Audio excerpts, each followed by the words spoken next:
Friends, நம்ம Emmy உப்புமாவு ready. இது எப்படி பண்ணுறதுன்னு நான் உங்களுக்கு காணிச்சு தரேன். ஈஸியான சிம்பிளான பிரேக்ஃபாஸ்ட். இது எல்லோரும் இஷ்டப்பட்டு சாப்பிட்ற பிரேக்ஃபாஸ்ட். அஸ்ஸலாமு அலைக்கும் ஃப்ரெண்ட்ஸ், வணக்கம். Welcome to Rahmi's kitchen. Hello friends, இன்றைக்கி நம்ம உப்புமா பண்ணுறோம்.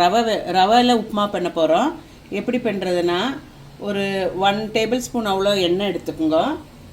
எண்ணெய் எடுத்துட்டு கொஞ்சமாக நெய் ஊற்றிக்குங்க. அது ஒரு டீஸ்பூன் அவ்வளோ எடுத்துக்குங்க. நெய் போட்டால் நல்லா ஃப்ளேவராக இருக்கும். நல்லா அது காயிட்டும். நெய்யும் எண்ணெயும் காஞ்ச பிறகு நம்ம கொஞ்சமாக கடுகு போட்டுக்கலாம்.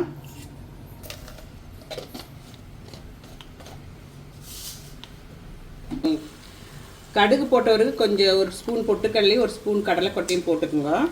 அதுக்கு பிறகு நம்ம அறுத்து வச்சுருக்கிற பச்சை மிளகு, ஒரு பச்சை மிளகு 2 பச்சை மிளகு அறுத்து வச்சுருக்க சின்னதாக அது போட்டுங்க.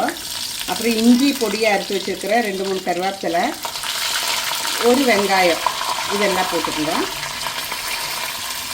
நல்லா வணங்கட்டும்.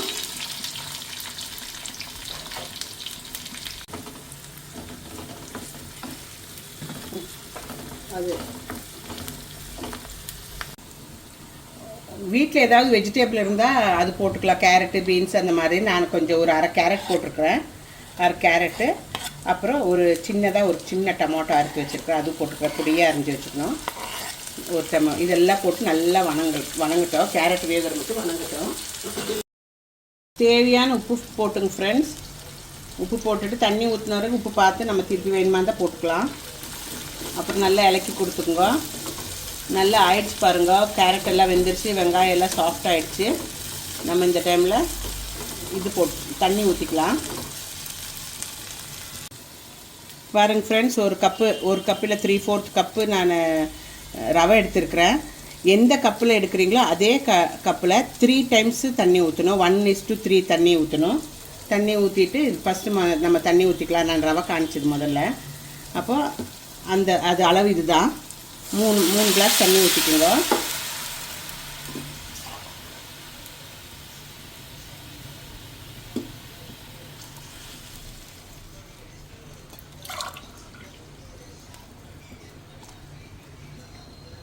தண்ணி நல்லா கொதித்த பிறகு நம்ம ரவை போட்டுக்கலாம்.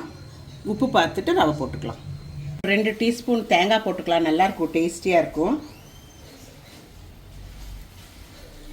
அப்புறம் உப்பு பார்த்துக்குங்க. உப்பு பார்த்துட்டு ரவை போட்டுக்கலாம்.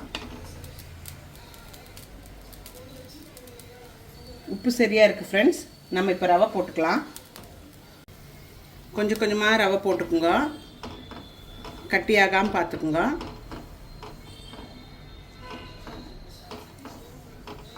கொஞ்சம் இந்த உப்புமா கெட்டியாகாது, நல்லா கொஞ்சம் லூஸாக இருக்கும். அப்போ தான் சாப்பிட்றதுக்கு டேஸ்டியாக இருக்கும். நீங்கள் உங்களுக்கு உதிராக வேணும்னா 1:2 ஊற்றினா போதும்.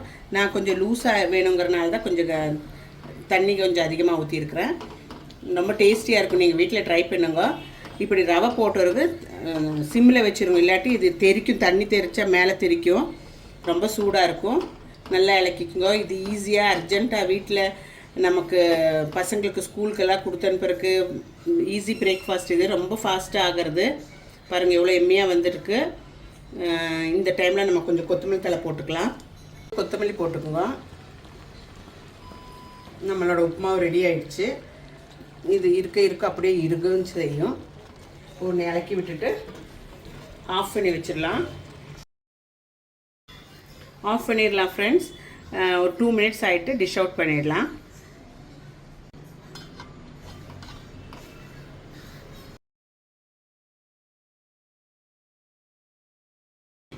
பாருங்கள் ஃப்ரெண்ட், டிஷ் அவுட் பண்ணுறதுக்கு முன்னாடி ஒரு ஸ்பூன் அவ்வளோ நெய் ஊற்றிக்கலாம் மேலே. இது ரொம்ப ஃப்ளேவர்ஃபுல்லாக இருக்கும். நீங்கள் ஸ்டார்டிங்கில் நெய் ஊற்றுறீங்களே, அது இப்போ ஊற்றினாலும் பரவாயில்ல. அப்புறம் நல்லா இலக்கிட்டு டிஷ் அவுட் பண்ணிடலாம். பாருங்கள் ஃப்ரெண்ட்ஸ், எவ்வளோ எம்மியாக இருக்குது உப்புமாவு. ஈஸியாக சீக்கிரமாக ஆகிற பிரேக்ஃபாஸ்ட் இது. வீட்டில் எல்லோரும் ட்ரை பண்ணுங்க. மஸ்ட் ட்ரை பண்ணணும். எனக்கு தெரியும் எல்லாருக்கும் நிறைய பேருக்கு உப்புமா பண்ணுறதுக்கு தெரியும். தெரியாதவங்களுக்கு வேண்டியதான் ரெசிபி இது. நம்ம ட்ரை பண்ணலாம். எவ்வளோ டேஸ்ட்டாக இருக்குன்னு பார்ப்போம்.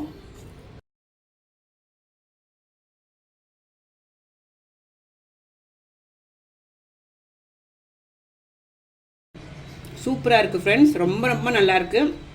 வீட்டில் ட்ரை பண்ணுங்க. உங்களுக்கு ரஹ்மிஸ் கிச்சன் இஷ்டம் ஆச்சுன்னா லைக் பண்ணி சப்ஸ்கிரைப் பண்ணி ஷேர் பண்ணுங்க.